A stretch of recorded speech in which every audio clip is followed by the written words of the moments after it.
सुशील सिंह ने यहाँ पहला काम दिया है। 70 वर्ष के बीते समय में पहला काम उनका मिला हुआ है और 9 लाख का उन्होंने लगभग काम दिया है और वो 9 लाख का काम हमें 90 लाख के बराबर लग रहा है। इसलिए हम लोग सुशील सिंह के नेतृत्व में हैं, उनके कुशल नेतृत्व में जरूर हम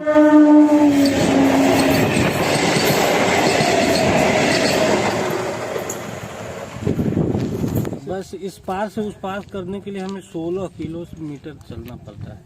16 किलोमीटर चलने के बाद तो हमारा ट्रैक्टर चाहे जो भी खेती का सामान लाना जाना है वो सब 16 किलोमीटर घूम के आना पड़ता है। यही यहाँ की समस्या है। और हम लोग का गांव इस साइड में, दक्षिण साइड में, और सारी खेती उत्तर साइड में है। कम इधर के अगल बगल के 40 गांव सिर्फ 200 मीटर क्रॉस करने के लिए 16 किलोमीटर घूम के आते हैं। जनता चुनती क्यों है? लोग कहते हैं प्रजातंत्र। क्यों प्रजातंत्र बनाया गया है? इसीलिए जनता के लिए कि हम आएंगे वोट लेकर के, जा करके अपना दिल्ली में बैठ करके और विधानसभा में बैठ करके ऐश करेंगे और जनता अपना इस तरह रिक्स लेकर के आप देख ही रहे हैं सामने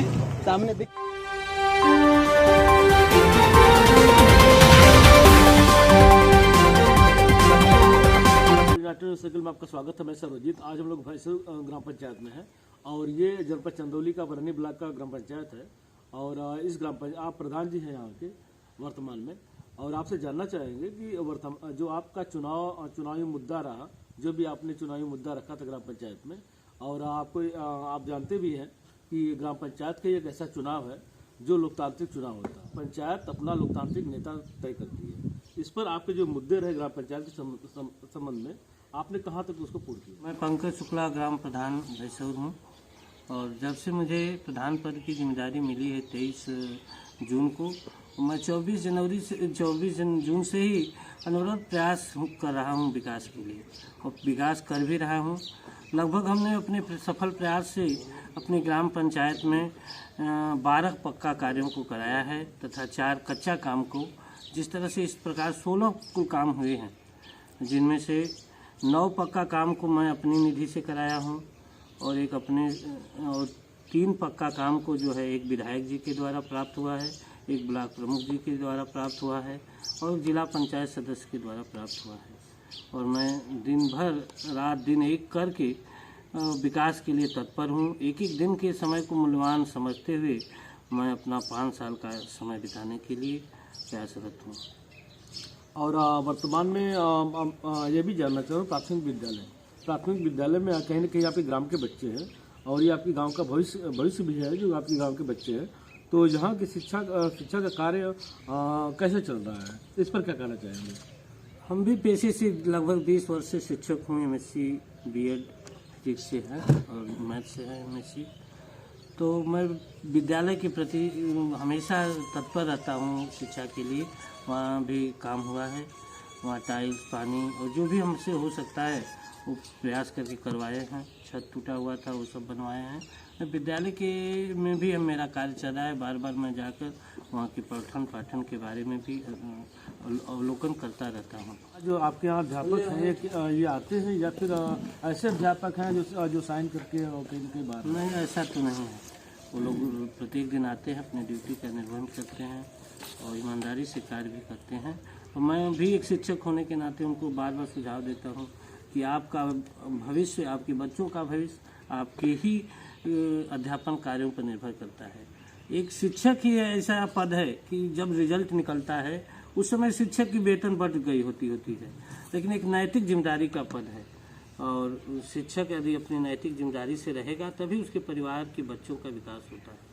और यहाँ एक नैतिक जिम्मेदारी है, क्योंकि हम लोग जब परीक्षा का रिजल्ट आता है तब तक मई की भी वेतन मिल जाती है, तो हमको कोई नहीं रोक सकता है।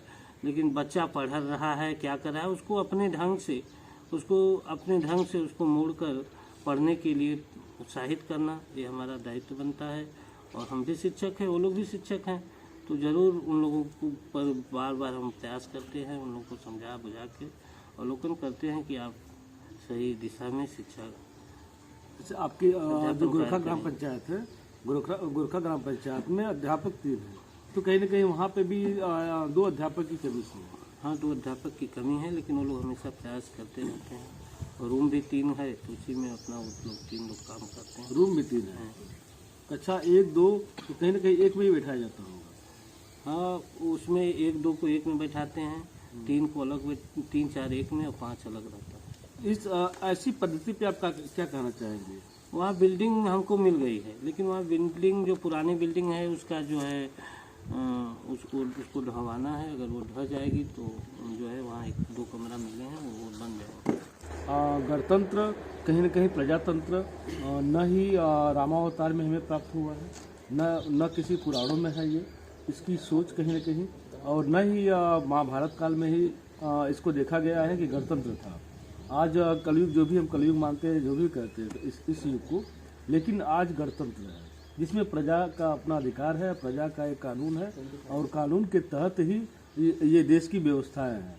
और लोकतंत्र में गणतंत्र एक महापर्व है। इसके द्वारा ही हमें जो है अपने देश की विकास, अपने देश की भविष्य निर्भर करने के लिए हमें अवसर मिलता है और हम चाहते हैं कि बहुत अच्छा यह वर्ष भी बीतेगा।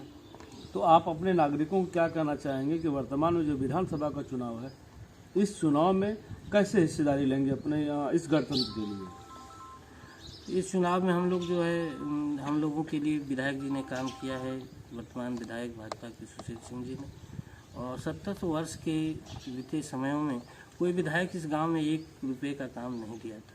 हमारे माननीय विधायक सुशील सिंह जी ने काम दिया है और हम लोग उनके लिए प्रयासरत हैं। और पूरे ग्राम के अधिक से अधिक लोग, तो पूरा 100% कहना अतिशयोक्ति होगा, लेकिन 90% लोग उनके साथ तैयार हैं। चलिए, बहुत बहुत धन्यवाद। आपकी ग्राम पंचायत में कौन सी ऐसी समस्या है जो आपका ग्राम पंचायत कहीं न कहीं उस समस्या से निदान चाहता है? हमारे यहाँ जो है सबसे बड़ी रेलवे क्रॉसिंग की समस्या है और यहाँ पुराने समय में यहाँ पर गेट भी था मेरे गांव के सामने, और इस गेट के न रहने की वजह से हम लोगों को 200 मीटर की दूरी पार करके गांव उस पार जाना पड़ता है। सारा हम लोगों का खेत उस पार है, रेलवे लाइन के उत्तर साइड में, और हम लोग का गांव दक्षिण साइड में है।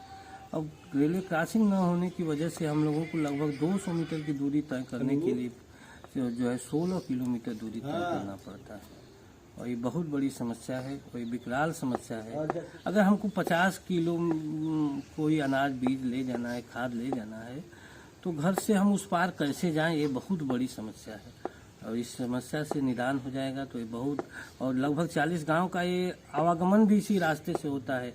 अगर आप वहाँ 10 मिनट बैठेंगे तो 50 मोटरसाइकिल 10 मिनट में क्रॉस करेगी। क्या यहाँ एक्सीडेंट हुआ है कभी? एक्सीडेंट पुराने समय में एक ट्रैक्टर लड़ गई थी, फिर जो है मोटरसाइकिल 1-2 बार एक्सीडेंट हुआ था हमारी जानकारी। अच्छा, वर्तमान में सरकार के कौन से ऐसे कार्य आपको बेहतर दिखे, कार्यों को आप गिना पाएंगे जो लोकतांत्रिक कार्य हो, जो जनता के लिए उपयोग किया जाने वाला कार्य हो? सड़क है और जो है किसान सम्मान निधि है, वृद्धा पेंशन मिल रहा है, अधिक से अधिक आवास भी मिले हैं, और यही सब काम है। और नहर हमारे यहाँ आती है, उसकी नारायणपुर पंप कनाल का जो है ये तो कमलापति त्रिपाठी जी की देन है जो नहरों का जाल आया है, नहीं तो आपके जनपद चंदौली में जो धान का कटोरा है, धान कटोरा नहीं रहता।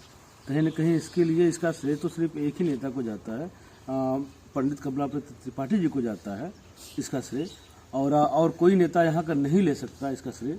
उस कार्य को कोई यहाँ का सब लोग एक अन्न पर अगर कहें, एक दाने पर जो है पंडित जी का नाम लिखा हुआ है, तो कहीं गलत नहीं, कहीं गलत नहीं है।